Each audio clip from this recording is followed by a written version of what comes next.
Naledi Moyo was only 22, but life already felt too heavy for her shoulders. She lived with her family in Gweru, in a small house where everyone knew everyone's business. A few months ago, she had lost her job at a clothing shop. Soon after that, she failed 2 of her university exams. From that day on, everything changed. The smiles at home disappeared. The jokes stopped. Even simple greetings felt cold. Her father, Tawanda Moyo, started calling her careless and lazy. At dinner, he would sigh loudly and say, "We wasted our money on you." Her brother laughed at her. Her sister rolled her eyes whenever Naledi spoke. Sometimes her mother wanted to defend her, but she always stayed quiet, as if she was afraid. One evening, her father called everyone into the living room. His voice was hard and serious. Naledi's heart started beating fast. She already knew something bad was coming. "I'm tired of carrying you," her father said. "You are a burden to this house. You don't work. You don't pass. You just eat and sleep. From today, you must leave." Naledi felt like the floor disappeared under her feet. She looked at her mother, hoping for help. But her mother stared at the wall. She said nothing. Then Naledi noticed her sister holding a phone, secretly recording everything. Recording her pain. Recording her shame. Tears filled Naledi's eyes, but she refused to beg. She went to her small room, packed her clothes into one old bag, and held her cracked laptop tightly. When she walked out of the house, no one stopped her. That night, she stood alone on the dark street, with one bag in her hand and a broken heart in her chest, wondering how her own family had become the first people to give up on her. Naledi arrived in Harare with only one small bag, a tired body, and a heart full of fear. She had never been to the city alone before. The buses were loud. People were rushing everywhere. No one noticed the girl standing at the corner, holding her bag tightly, wondering where she would sleep that night. After asking many strangers, she finally found a tiny room in Mbeere. It was inside an old, crowded building. The paint was peeling. The floor was cracked. The room was so small that when she stretched her arms, she could almost touch both walls. She shared it with 2 other girls she had just met. They were kind, but they were struggling too. At night, they slept close together on thin mattresses, listening to the sounds of traffic, arguments, and crying from nearby rooms. To survive, Naledi took a job at a roadside cafe. It was just a small wooden stand beside a busy street. She washed dishes, served tea, and wiped dusty tables from morning until late evening. The sun burned her skin. Her feet hurt every day. Some customers shouted at her. Some refused to pay. At the end of the day, she was so tired that even smiling felt painful. Most days, she ate only one small meal. Sometimes just bread and tea. Sometimes nothing. She told herself, tomorrow will be better, even when she didn't believe it. At night, when the room became quiet, her mind became loud. Her father's voice played in her head again and again. "You are useless. You are a failure. We wasted money on you." Her sister's laugh. Her mother's silence. Those words hurt more than hunger. Sometimes she cried quietly into her pillow so her roommates wouldn't hear. She wondered if her family was right. Maybe she really was nothing. Maybe she deserved this life. But deep inside her, a small voice refused to die. Every evening after work, Naledi opened her old cracked laptop. The screen flickered. Some keys didn't work. It took 10 minutes just to start. But it was her treasure. She walked to places with free Wi-Fi. Outside libraries, near cafes, at bus stations. She sat on cold benches for hours, watching free videos about coding and mobile apps. She borrowed books from public libraries and copied notes by hand because she couldn't print. People passing by thought she was just another poor girl wasting time on a broken computer. They didn't know she was building a future. Some nights, her eyes burned from staring at the screen. Her stomach growled. Her body begged for sleep. Still, she typed. Line by line. Mistake by mistake. Lesson by lesson. She dreamed of creating something that would change her life. Something that would prove she was not useless. That she was not a failure. In that tiny room in Mbeere, where dreams often die, Naledi protected hers like a small flame in the wind, and she refused to let it go out. Months passed in Mbeere, and slowly Naledi began to change. She was still poor. She was still tired. But now her eyes carried something new: focus, hope, purpose. Every day at the roadside cafe, she watched small traders come and go. Women selling tomatoes, old men selling airtime, young boys selling phone chargers. Most of them kept their money in plastic bags or hidden inside their clothes. When customers asked to pay by phone, many traders shook their heads. No EcoCash. No app. Only cash, they would say. Naledi noticed the problem. Many of these people worked hard, but they were losing customers because they had no simple way to accept digital payments. Banks didn't care about them. Big companies ignored them. Nobody built tools for poor traders. That is when Naledi got an idea. What if she created a simple mobile app for them? An app that worked on cheap phones. An app that was easy to use. An app that helped them save, receive, and track money. Every night after work, she worked on her idea. She designed simple screens. She tested buttons. She wrote code again and again when it failed. Sometimes her laptop froze and erased everything. Sometimes she wanted to scream, but she always started again. After 6 months, she finally had something real. A small mobile payment app for informal traders. She named it Pesoko. With shaking hands, she started visiting small investors and local business offices in Harare. She wore her only good dress. She printed her proposal at an internet cafe and checked it 10 times. The first meeting lasted 5 minutes. "We don't invest in small ideas," the man said. The second meeting was worse. "You're too young, too poor, too inexperienced," they told her. Some didn't even let her sit. Others smiled politely and never called back. Week after week, rejection followed rejection. Naledi walked home many nights with heavy feet and wet eyes. She wondered if she was wasting her time again. Maybe her family had been right. One afternoon, she was sitting in a public library, fixing errors in her code, when a man stopped near her table. He had kind eyes and a calm voice. "I've seen you here many times," he said. "You work very hard. What are you building?" Naledi hesitated, then showed him her laptop. The man's name was Sibusiso Kumalo. He was a local tech mentor who helped young developers. He listened carefully as Naledi explained her app. He didn't interrupt. He didn't laugh. When she finished, he smiled. "This is good," he said. "Very good. But it can be better." For the first time, someone believed in her. Sibusiso started meeting her every week. He taught her how to improve her design, how to explain her idea clearly, how to talk to investors with confidence, how to fix weak parts of her system. He didn't give her money. He gave her something more powerful: guidance. One day, he told her, "There is a startup competition in Bulawayo. Big people will be there. You must enter." Naledi's heart jumped. "Me? I'm nobody," she said. Sibusiso shook his head. "You are not nobody," he replied. "You are just unseen." That night, Naledi filled out the competition form with trembling hands. For the first time in her life, she wasn't begging for help. She was preparing to be seen. The weeks before the Bulawayo competition were the hardest of Naledi's life. Every morning, she woke up early, worked at the cafe, and then rushed to the library to practice her pitch. Every night, she stayed awake fixing bugs and improving her app. She barely slept. She barely ate. But she was happy because for the first time, her dream felt close. She saved every dollar she earned. No snacks. No new clothes.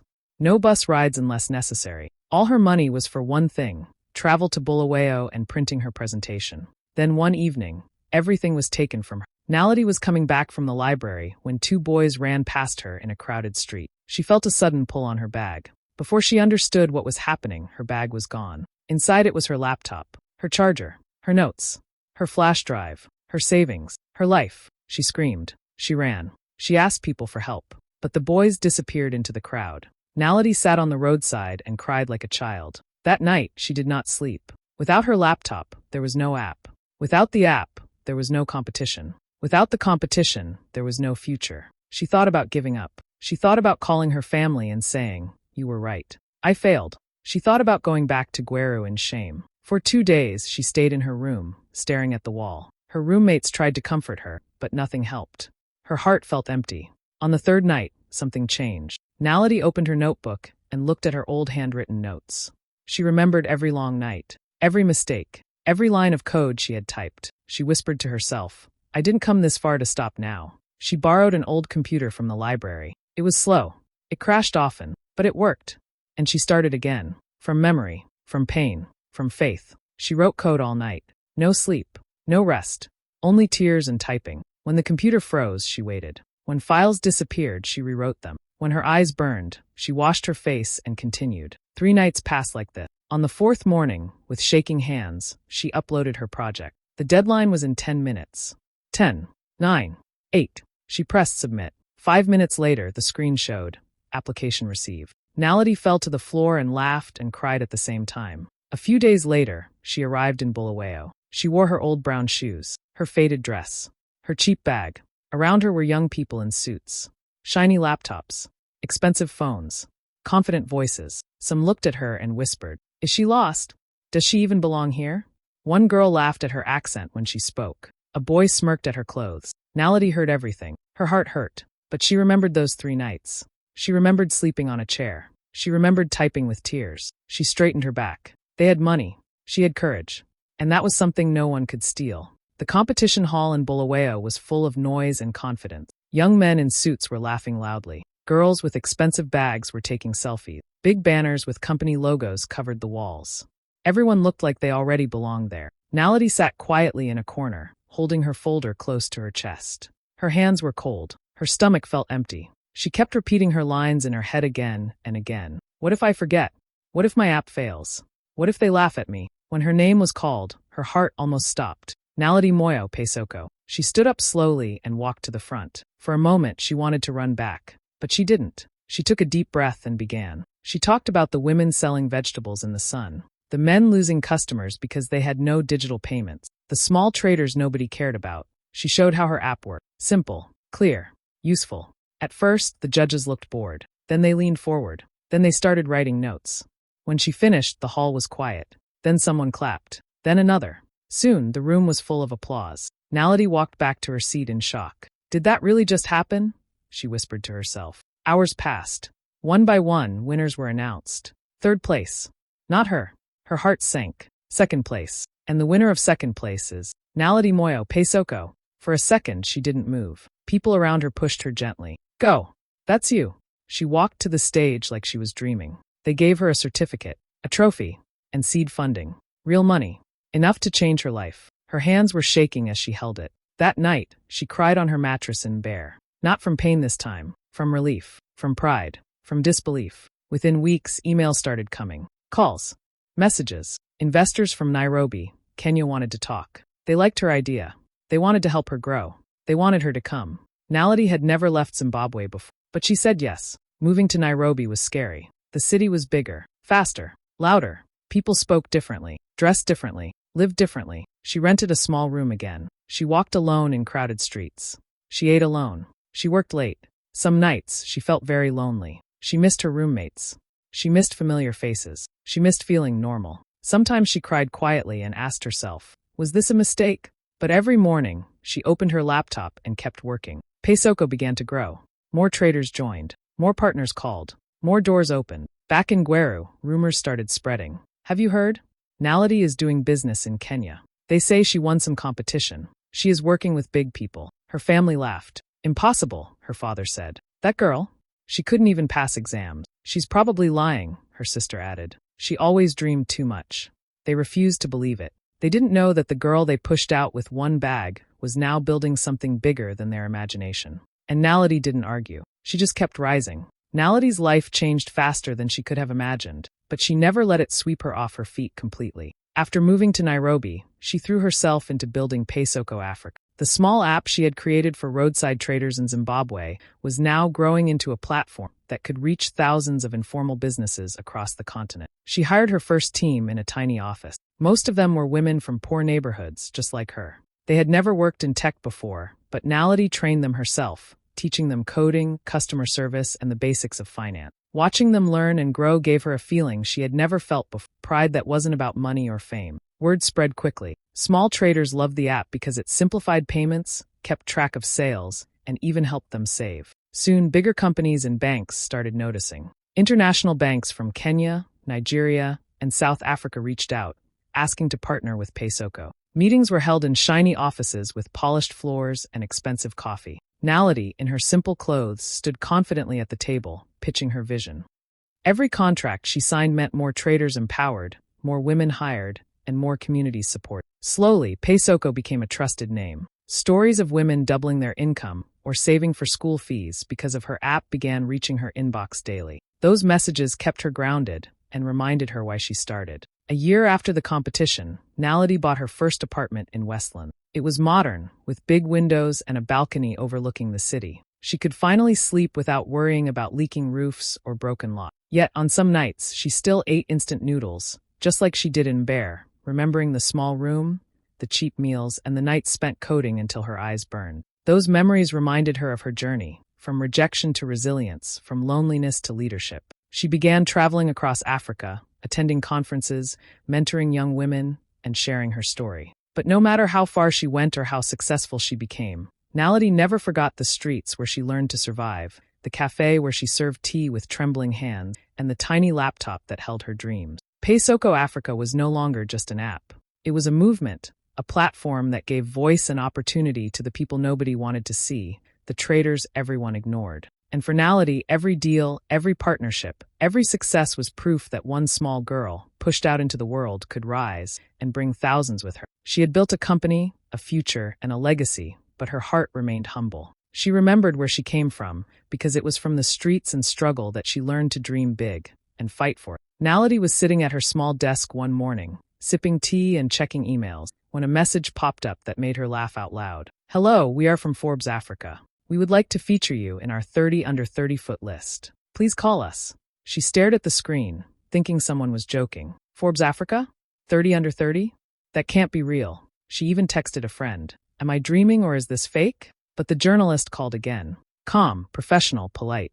They asked about Pesoko, her story, and her vision. They wanted photos, videos, and an interview. Naledi's heart raced, but part of her couldn't believe it. She had spent years feeling invisible, and now a giant magazine wanted to feature her?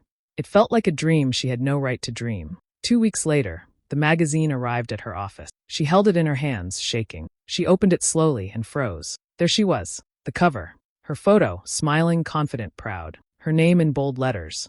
Naledi Moyo, from street vendor to tech visionary. For the first time in her life, the world was watching her, not judging her, not ignoring her, but celebrating her. She read the article again and again. Every word reminded her of the tiny room in Bear, the long nights coding, the cafe shifts, the stolen laptop, and the sleepless nights before the Bulawayo competition. Every hardship, every tear, every insult, they had led to this moment. Within hours, the story went viral. Social media exploded with messages of support, admiration, and inspiration. She proves dreams are bigger than circumstance. From nothing to something, she is our hope.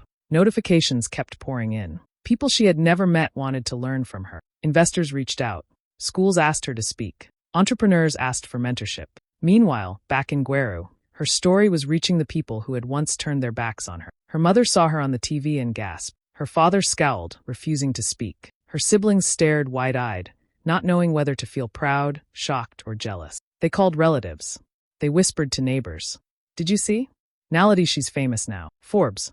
30 under 30. But Naledi didn't rush to call anyone. She didn't post her own success online. She let the world see her first. She let her work speak. She had waited years for this, and now the recognition came, not from the people who doubted her, but from the world that finally noticed her talent, determination, and heart. For the first time, she felt the truth of her own journey. I did this. I earned this. I am seen. And somewhere deep inside, she smiled quietly, remembering all the nights she thought she would fail. Those nights made this moment shine brighter than anything she had ever imagined. The girl who was called useless, laughed at, and pushed out into the streets was now on the cover of Forbes Africa. And the world was finally watching. A few weeks after the Forbes feature, Naledi's phone wouldn't stop ringing. At first, she ignored it, thinking it was work calls. But then messages poured in, some begging, some apologizing, some congratulating. Her parents called first. Her father's voice was shaking. Naledi, I'm sorry, he said. Her mother was crying in the background. We didn't believe in you. We were wrong. Please forgive us. Naledi felt a strange mix of emotions. Part of her wanted to scream, part of her wanted to cry, and part of her wanted to hang up. But she stayed calm. She didn't yell. She didn't accuse. She simply listened. Then came the relatives. Cousins, aunts, and uncles she hadn't spoken to in years. Can you help us start a business? One asked. We heard you're doing well now, said another. Messages and calls flooded in. Requests for money, advice, jobs. Some polite, some demanding, some disguised as casual conversation. Even old classmates from university reached out. We want to work with you, they said. You are so successful now, can you give us a chance? Naledi read every message. She thought about every insult, every time she was called useless, every moment her family refused to see her potential. Her stomach tightened, but she didn't feel angry, not in the explosive way she might have years ago. She realized something important. Success doesn't erase the pain you've been through. It doesn't change the past. It doesn't automatically make people kind, loyal, or loving. What it does is show you who truly cares, who celebrates you because of your heart, not your fame, who supports you when no one else would. She replied to some, politely. Others she ignored. She helped a few cousins who had real ambition, refusing to give handouts. She offered mentorship to her old classmates, showing them how to build rather than just expect. When she hung up the phone that evening, Naledi felt a strange peace. She understood that love isn't measured by apologies or money or recognition. It's measured by who stayed by your side, who believed in you when no one else did. She looked at the small plaque on her desk, Forbes 30 under 30. The gold letters sparkled in the Nairobi sunlight. She smiled. The world saw her now. But more than anything, she had learned to see herself. The girl who was once called useless had grown into someone strong, compassionate, and wise. She didn't need anyone to validate her anymore. She had built her life with her own hands, and now she could choose carefully who deserved to be part of it. And in that calm, quiet moment, she finally understood.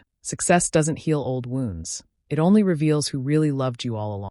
Years had passed since Naledi walked out of her parents' house in Gweru with one bag and a broken heart. Now she returned, not as the scared, confused girl they had dismissed, but as a woman who had built a life from nothing, a CEO whose name was known across Africa. The streets felt smaller than she remembered. The market stalls smelled the same, tomatoes, maize, roasted peanuts. But the noise and chaos no longer intimidated her. She walked calmly toward the old house, her bag long gone, replaced by the quiet confidence of someone who had survived storms most people couldn't imagine. The front door opened slowly. Her mother's eyes widened, her father froze.